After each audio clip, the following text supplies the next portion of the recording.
నేను అనుకుంటే వాళ్ళు కూడా లోపల నేను, ఎందుకంటే నా వెనుకతో అయితే తగ్గిపోయిన కాలంలో పెడ చేస్తుందని నిన్న మాత్రం చేసుకున్నాను. నాకు తామిటి పక్కన అడుక్కొని పిల్లని ఇస్తారా? నాకు నా 50 మంది కోడన్నాడు చూస్తురా, గిర్ర గీస్తే గిర్ర దాటరు. నువ్వు సంసారం లాగా చేస్తావా నువ్వు?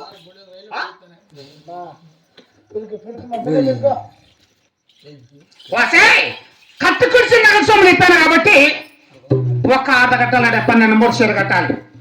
ఆయన తీసారా అన్నమతో గుడిసెల్లో దోస్తే మానం అంటారండి.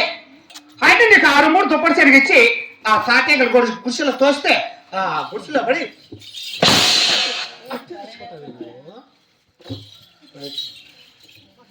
శివ శివ శివ వసే వస వస వస వసే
నీ తాటేకలు గుడిచెళ్ళి అక్కడ పడసావు.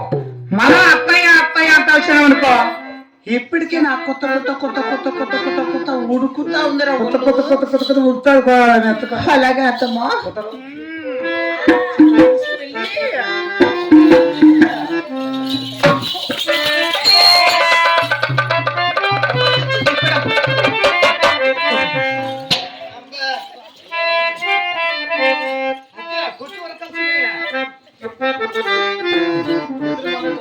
నిలబడితే కదా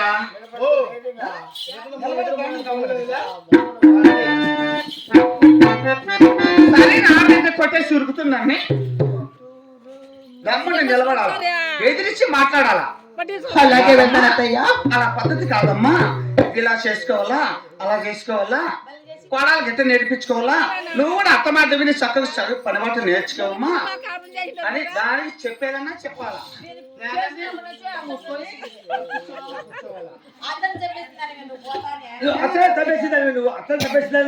అలాగే వెళ్తానయ్యా. అంటే నేను వచ్చే లోపల మా అత్త మామ చాలా ముసలి వాళ్ళు. అవునమ్మా. కళ్ళు కనపడదు, నడచలేరు.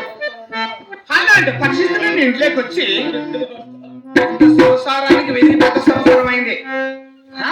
అయినా నాకు 7 మంది కుమారులు, 6 మంది కోరాళ్ళు, 66 మంది కూలి వాళ్ళు, 30 మంది జీతగాళ్ళు, మనం వాడు సాలక, మళ్ళా మన ఇంట్లో నేను గుమస్తా. మనం ఎక్కడ కూడా పని మాటలు చేసేదానికి లేదు. వాడే పని మాటలు చేయించి పలానా దగ్గర పని వాళ్ళు చేయించినాను చెప్పేదానికి మనిషిని కూడా పెట్టాను. అంత దర్బారుగా బతికిండు కూడా. ఈ రోజు మన అత్త మాటలు వెళ్ళేదంటే ఎంత కాదు.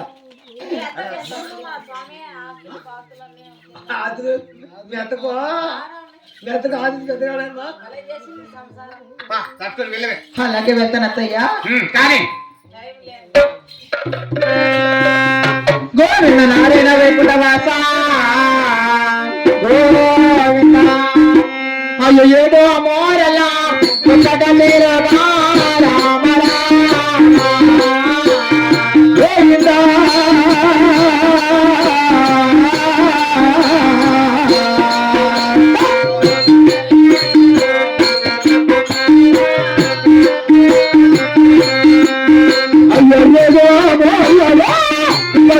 అయ్యో